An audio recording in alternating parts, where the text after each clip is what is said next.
Você gosta de sentir medo? Parece estranho perguntar isso, né? Mas no vídeo de hoje nós vamos falar sobre o gênero literário que explora os nossos medos, o gênero gótico. Você já reparou como a nossa vida moderna parece blindada contra o medo? Falando em um sentido geral, assim, não é que a gente não precisa mais ter medo, mas a gente tem uma falsa sensação de segurança. A gente não tem tanto medo de vírus porque somos protegidos por vacina. Não precisa ter medo de se perder porque tem um aplicativo que mostra a rota mais segura no mapa. Não temos medo de perder arquivos porque existe o backup automático na nuvem. A comida vem com data de validade. Os produtos que a gente compra vêm com selos de garantia, garantindo que são seguros. As nossas casas têm alarmes e câmeras de segurança. As nossas conversas são criptografadas. Até se tiver uma frente fria chegando, a gente recebe um aviso, um alerta no celular avisando, né? É um mundo de certificações e etiquetas que constantemente repete, você tá seguro. Só que o medo não vai embora, né?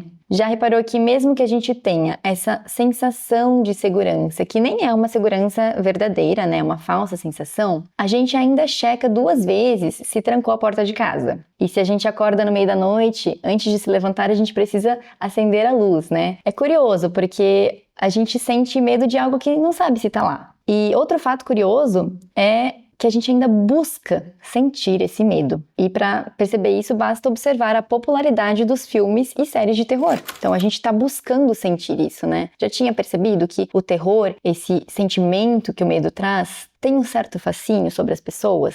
As histórias de terror são aquelas que nos fazem querer fechar os olhos, mas ao mesmo tempo a gente quer abrir os olhos para continuar assistindo, para continuar lendo, né? A gente quer saber o que vai acontecer, ela tem uma força inegável que prende o leitor ou a pessoa que está assistindo a um filme de terror. Boa parte dessa blindagem contra esse sentimento do medo, do perigo que a gente tem hoje em dia, vem do fato de que hoje em dia nós pensamos que entendemos e controlamos o mundo cada vez mais. E isso começou no século XVIII, com o Iluminismo. Foi um momento em que muitos pensadores apostaram na ideia da força da razão para combater a ignorância, aquela famosa imagem da luz que vence as trevas, né? E em vários discursos de pensadores dessa época, parecia possível mapear, classificar e explicar tudo o que nos cercava. Para cada problema, eles acreditavam que haveria uma solução racional que explicaria esse problema e conseguiria enfrentá-lo. Esse movimento impulsionou a ciência, a tecnologia,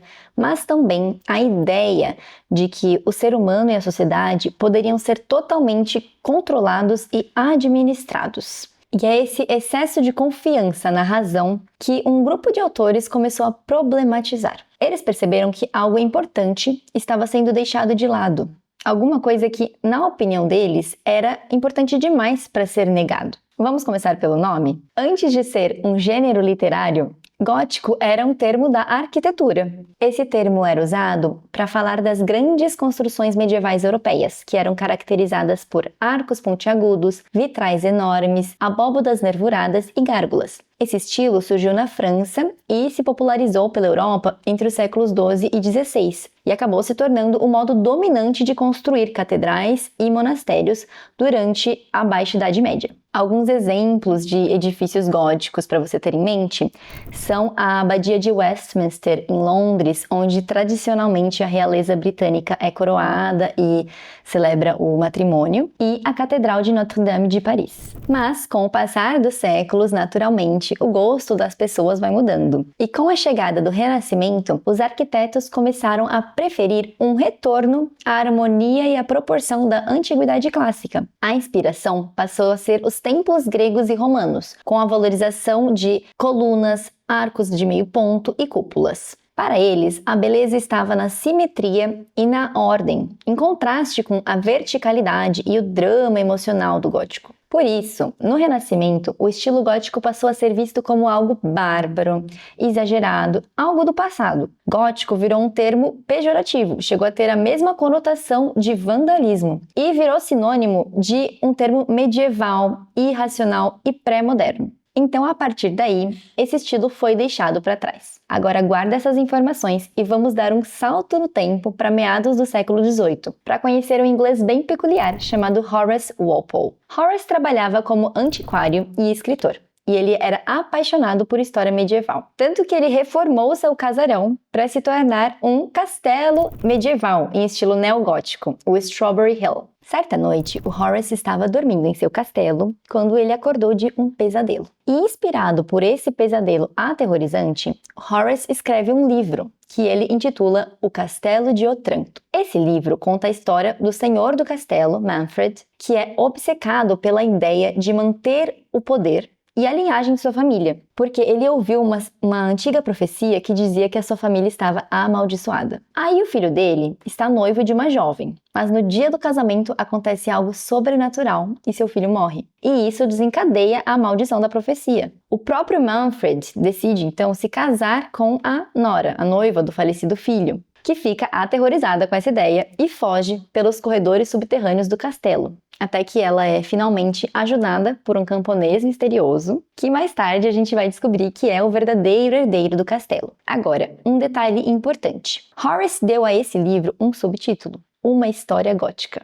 E ele não escolheu essa palavra gótico por acaso. Lembra que eu disse que nessa época o termo era usado para se referir ao passado medieval como algo obscuro, irracional e exagerado? Ou seja, o oposto dos valores em voga naquela época, que defendiam a ordem, a razão e a clareza. Ao chamar o seu romance de história gótica, Walpole estava sinalizando duas coisas ao mesmo tempo. A primeira é que a sua narrativa iria recuperar essa atmosfera sombria, misteriosa e emocionalmente carregada, associada à Idade Média. A segunda coisa é que ele estava deliberadamente se afastando das regras rígidas do romance racionalista da época. Em outras palavras, Walpole escolhe o termo gótico porque ele queria criar um tipo de história que confrontava a racionalidade excessiva do seu tempo, usando o passado medieval, com seus castelos, superstições e segredos, como um espaço onde o medo, o mistério e o irracional voltavam a ter lugar. Walpole incluiu em seu livro elementos muito específicos que, a partir de sua publicação, foram servindo como inspiração para outros autores que decidiram criar as suas próprias histórias góticas, seguindo esse mesmo molde que ele criou. E a partir desse movimento de replicação desses motivos é que surge o novo gênero literário. Vamos olhar então com cuidado para esses elementos, que servem como pistas para a gente que é leitor descobrir o que um livro precisa ter para ser considerado gótico. O primeiro e mais importante é o cenário. As primeiras obras góticas se passam em castelos antigos, mosteiros ou ruínas, que sejam cheios de corredores escuros, passagens secretas, subterrâneas. E esse espaço físico é essencial para criar a atmosfera de mistério e decadência. Essa ambientação também sempre remete ao passado. Sempre tem paredes mofadas e úmidas, corredores mal iluminados, móveis antigos cobertos de pó, retratos de antepassados, porque a ideia é dizer que a gente está sendo assombrado pelo passado. A natureza selvagem também está sempre presente, então nós teremos a presença de tempestades, ventania, vegetação densa, montanhas, frio. Isso tudo forma a paisagem perfeita para nos dar calafrios. Outro aspecto desse gênero é o elemento sobrenatural. Então teremos fantasmas ou aparições, maldições, objetos encantados, monstros, profecias e presságios. E temos também o clima emocional. O livro gótico necessariamente vai trabalhar com medo, culpa, desespero, loucura, arrependimento, porque o gótico valoriza esse excesso emocional em contraste com o racionalismo da época. Pensando nos personagens, o livro gótico tem personagens tipo, então sempre terá a presença do vilão poderoso, a donzela em perigo, o herdeiro misterioso, o fantasma ou a presença que assombra aquele espaço. Também frequentemente vemos que esses personagens escondem algum tipo de segredo, que vai trazer esse clima de mistério que é necessário. Muitas vezes também vamos encontrar nos livros do gênero gótico um narrador que vai nos enganar desde o início, dizendo que essa história é real, baseada em algum manuscrito antigo que foi encontrado ou um documento estrangeiro que foi traduzido, e isso era um truque literário comum para dar verossimilhança e aumentar o medo. Então, você, leitor que está lendo esse livro, você precisa ter medo sim disso que aconteceu, porque é real. O Castelo de Otranto, por exemplo, foi publicado como se fosse um manuscrito medieval que foi redescoberto. Depois de Walpole, surgem outros autores que vão lapidar esse modelo. E agora eu gostaria de fazer a distinção entre duas palavras que podem ser facilmente confundidas, mas que nesse espaço significam coisas bem diferentes: o terror e o horror. E para entender isso, vamos conhecer os outros dois autores pioneiros do gênero gótico. A primeira é a inglesa Anne Radcliffe, que escreveu livros importantes para esse gênero, como Os Mistérios de Udolfo, O Italiano e O Romance da Floresta. A Anne trabalha com o que ela própria chamou de terror, a angústia diante de algo que parece incompreensível ou errado, mas que ainda não se vê com clareza. O mais importante é que o que parece sobrenatural recebe nos livros dela uma explicação racional no final, porque o foco da Anne Radcliffe é a experiência psicológica da heroína. Por exemplo, em Os Mistérios de Udolfo, a personagem principal é a Emily, uma jovem órfã que se muda para um castelo. E o tempo todo ela ouve e percebe coisas que a fazem jurar que esse lugar é mal assombrado. Mas depois, no final do livro, a gente descobre que tudo tinha alguma explicação lógica e racional. Então, por exemplo, um ruído que a Emily ouvia e parecia um fantasma era, na verdade, só o vento. Ou algo assustador que ela percebia, na verdade, era uma coincidência, como um ladrão, por exemplo. O outro autor considerado um dos pioneiros desse gênero é o também inglês Matthew Lewis, que escreveu o romance O Monge. A obra do Lewis já vai para outro extremo, o do horror. Ele coloca em cena em seus livros crimes, pactos demoníacos, visões gráficas, violência sexual. Ao invés de sugerir o perigo, como a Radcliffe faria, ele escancara. E ao fazer isso, Lewis testa os limites do que é aceitável representar na literatura. Dá para resumir isso tudo assim: o terror prolonga a expectativa e o horror choca e produz repulsa. Esses dois efeitos vão acompanhar o gótico o tempo todo em diferentes doses. Esses três autores, Walpole, Radcliffe e Lewis, formam a base do gótico, que a gente chama de alto-gótico. Cada um contribuiu de um jeito e juntos eles definiram o repertório que o gênero exploraria nas próximas gerações. Agora vamos olhar para a base teórica que permitiu que esses caminhos surgissem. No século XVIII, o filósofo irlandês Edmund Burke publicou um tratado chamado Uma Investigação Filosófica sobre a Origem de Nossas Ideias do Sublime e do Belo. Esse texto dá o fundamento estético para o medo dentro da literatura e explica por que o gótico não é apenas uma coleção de imagens assustadoras, mas uma tradição artística coerente. Para Burke, existem dois modos básicos da experiência estética: o belo e o sublime. No nosso vocabulário atual e cotidiano, essas palavras podem até parecer sinônimos, né? A diferença entre elas duas não está tão clara, mas é importante a gente entender o que cada uma quis dizer no conceito de Burke. O belo está associado à harmonia, à ordem, proporção e suavidade. Já o sublime aparece quando nós somos confrontados com algo que ultrapassa a nossa capacidade de compreender e controlar. Coisas vastas, sombrias, ameaçadoras ou desconhecidas. Segundo Burke, essa sensação de ameaça, quando experimentada à distância, provoca uma forma legítima de prazer estético. Quando nós experimentamos o prazer estético provocado pelo belo, o nosso corpo relaxa. Mas ao experimentar o sublime, o nosso corpo tensiona. Então, para explicar também em imagens, um jardim florido seria o belo. Já um mar de águas turbulentas representa o sublime. Então, o terror não é um defeito da literatura gótica, ele é parte do sublime. Burke diz que a imaginação responde de forma mais intensa ao que ela não enxerga completamente. Então, quando algo está parcialmente coberto, por exemplo, quando a gente só ouve passos ou vê alguém usando uma máscara, a gente sente essa atmosfera pesar e a nossa mente amplifica essa ameaça. Nós ficamos imaginando o que poderia ser aquilo e isso nos prende. E é por isso que a Anne Radcliffe funciona tão bem. Ela escrevia pensando nesse sublime burkeano. As suas histórias alimentavam a imaginação do leitor e permitiam que o medo se formasse na sugestão e não na exposição. A partir disso, também surgem outras duas categorias importantes para o gênero gótico. O macabro, que é ligado diretamente ao corpo, à morte, aos rituais fúnebres e à ideia de violação física. E o grotesco aparece quando elementos que deveriam ser opostos convivem ao mesmo tempo, como por exemplo o feio no belo. E isso pode ser representado em vários personagens do gótico, como por exemplo o Quasimodo de Corcunda de Notre Dame, que exteriormente é monstruoso, percebido como um monstro, mas interiormente ele é uma pessoa bela. Esses dois efeitos se tornaram recursos frequentes na literatura gótica.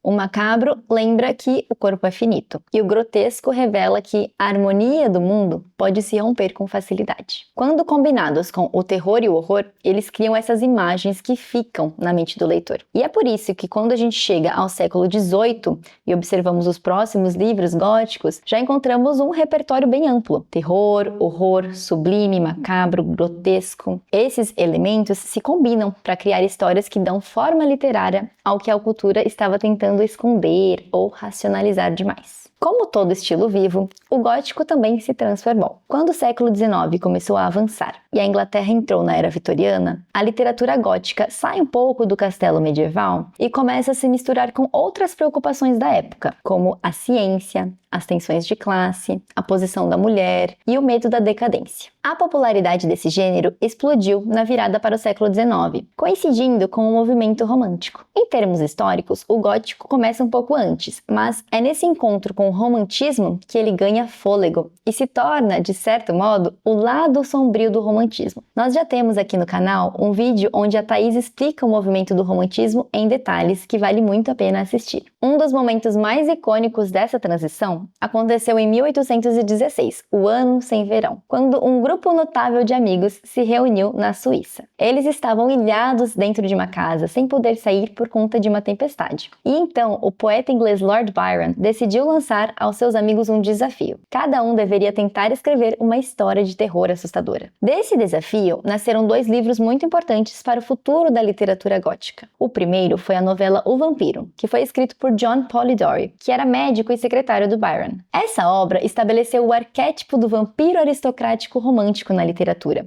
personificado pelo personagem Lord Ruthven. Antes de Polidori, o vampiro era uma figura que era um morto-vivo folclórico. Foi ele quem o transformou em uma figura mórbida, sedutora e sofisticada. E isso abriu caminho para outros vampiros literários. A outra obra concebida nessa ocasião foi Frankenstein, escrita pela inglesa que hoje nós conhecemos como Mary Shelley. Frankenstein, ou O Prometeu Moderno, é ao mesmo tempo um romance gótico e um romance de ideias. Essa história acompanha Victor Frankenstein, um jovem cientista que decide desafiar a morte e criar vida artificialmente. E ela tem muitos elementos típicos do gótico: os laboratórios escondidos, cemitérios, viagens por paisagens desoladas e essa sensação de perseguição. Mas o que realmente torna esse livro central é a forma como ele usa esses elementos para discutir questões morais da época. Então, até onde vai a responsabilidade do cientista que criou a criatura? Porque conforme a narrativa avança, o leitor começa a se perguntar quem é o verdadeiro monstro da história: o ser que foi rejeitado ou o criador que o abandonou? A criatura criada é grotesca por fora, mas desenvolve uma linguagem, uma sensibilidade, uma espécie de humanidade própria. E o gótico aqui foi uma forma de dar corpo a esses dilemas. Em 1847, o gótico dá mais um passo importante. Ele sai do castelo medieval estrangeiro e entra na mansão inglesa, na casa da família no campo.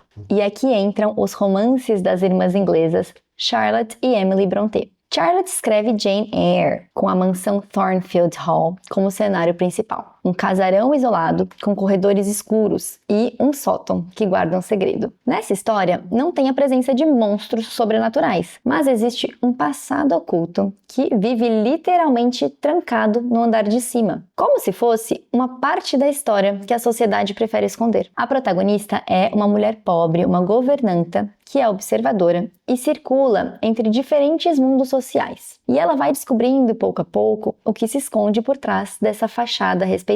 O gótico está bem presente aqui no uso do espaço físico como metáfora para aquilo que a moral vitoriana empurrava para fora de vista. Então, o sobrenatural aqui não é um fantasma, mas as pessoas se sentem assombradas pelo segredo que elas tentam esconder. Emily Brontë escreve O Morro dos Ventos Uivantes e leva esse gótico para o campo aberto, para a charneca, com seu vento constante e a sensação de isolamento. O gótico entra então nessa história através da atmosfera. Nós temos tempestades, portas batendo e essa sugestão de que há um fantasma, né, que traz esse tom de ameaça sobrenatural. Essa narrativa também é contada a partir de relatos de personagens diferentes e há a presença do narrador não confiável. Nós também já temos um vídeo aqui no canal onde eu explico em detalhes sobre esse tipo de narrador e como ele é usado nesse e em outros clássicos. O protagonista ou o antagonista deste livro é Heathcliff, um personagem que mistura o humano e o elemental. Está sempre ali no limite entre o homem e a força da natureza. E o amor entre Heathcliff e Catherine é intenso ao ponto de ultrapassar a morte. Então nós temos aí bem a presença do gótico, né, que a Emily Brontë usa para explorar até onde um sentimento pode ser tão absoluto que deixa de ser compatível com a vida social. No fim do século XIX, o gótico ganha uma versão mais urbana e sofisticada, ligada ao clima de decadência da Londres vitoriana tardia. E aí nós temos o que a gente chama de gótico fin de siècle, com o livro O Retrato de Dorian Gray de Oscar Wilde sendo um bom exemplo. Dorian é um personagem que é um jovem belo e encantador que vive em um meio social elegante. O elemento gótico aqui aparece em um objeto específico. Um artista pinta um retrato de Dorian, e aí o Dorian fica maravilhado por essa pintura e faz um pedido. Ele quer permanecer para sempre do jeito que ele está no quadro. E esse pedido é atendido. Dorian continua jovem com o passar dos anos. E esse retrato que está escondido, guardado em um sótão, é que vai registrando as deformidades morais do personagem. Então,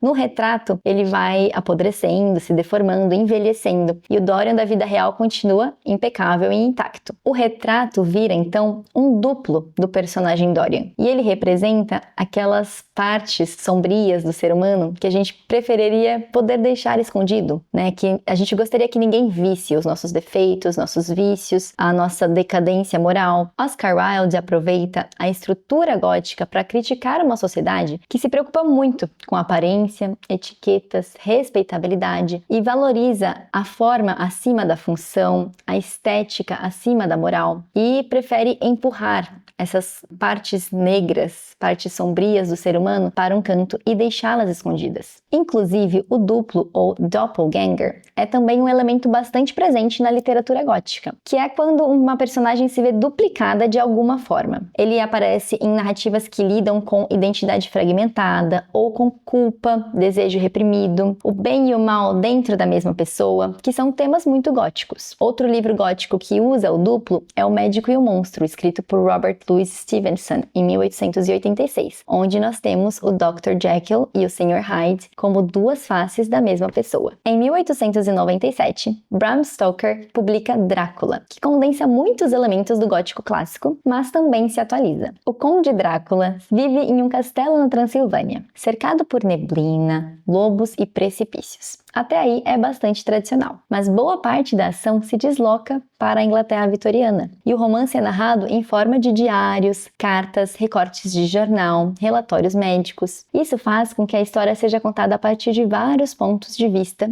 e com o olhar de uma época que era obcecada por ciência, documentação e controle. Ao mesmo tempo em que os personagens usam trens, telégrafos, transfusão de sangue, eles enfrentam uma ameaça que parece vinda de um passado remoto. O Drácula simboliza o medo da invasão estrangeira, do contágio, da sexualidade reprimida, os temas que estavam gerando medo na sociedade daquela época. Nesse livro, o gótico se torna uma forma de dramatizar os medos coletivos de uma sociedade que se vê como moderna, mas continua cheia de fantasmas. Em 1910, nós temos uma nova fase, o gótico urbano, com a publicação de O Fantasma da Ópera pelo francês Gaston Leroux, que leva o gótico para um outro tipo de cenário, a Ópera de Paris, o Palais Garnier, um prédio que existe realmente lá na França e passa a ser tratado como se fosse um castelo moderno. A construção da ópera tem sótãos, corredores subterrâneos inundados, camarins, um labirinto de corredores escondidos. E Leroux, que era jornalista, apresenta essa história também como se fosse resultado de uma investigação sobre fatos reais. Então ele diz logo no início que pesquisou arquivos, entrevistou pessoas, examinou documentos, e essa é uma forma moderna de fazer aquilo que o castelo medieval fazia no século XVIII, dar ao leitor a sensação de que existe uma história anterior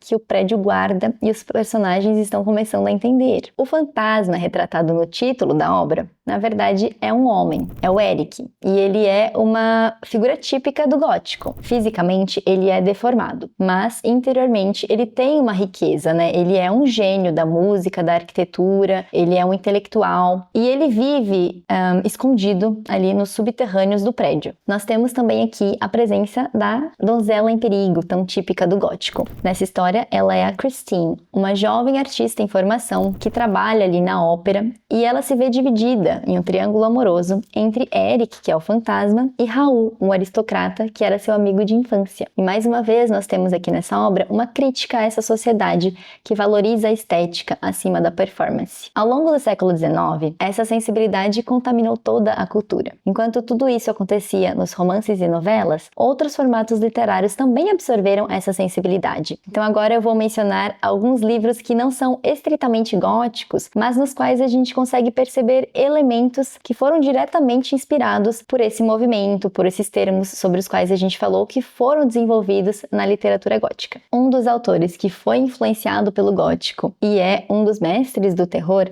é Edgar Allan Poe. Em seus contos, ele transfere o castelo medieval para dentro da mente dos personagens, e aí nós temos o que ele desenvolve como terror psicológico. Em A Queda da Casa de Usher, por exemplo, nós temos a casa decadente, que acaba literalmente desabando, como um espelho da mente perturbada. Em O Coração Delator, o narrador insiste que ele não está louco, enquanto ele descreve um assassinato e uma paranoia crescente em torno de um suposto coração que continua batendo debaixo do assoalho. O medo, nesse caso, não vem de um monstro externo, mas da própria culpa, da perda de controle. E até mesmo a poesia se curvou a essa estética. A gente percebe a influência desses conceitos na poesia do francês Arthur Rimbaud, quando ele descreve o feio, o decomposto, a sujeira, em uma estética que a crítica chama de estética do feio. A valorização gótica do macabro e do grotesco abriu caminho para que na poesia os autores pudessem usar o que é repulsivo como forma de crítica, dando forma a essas experiências que o discurso elevado, racionalista evitava.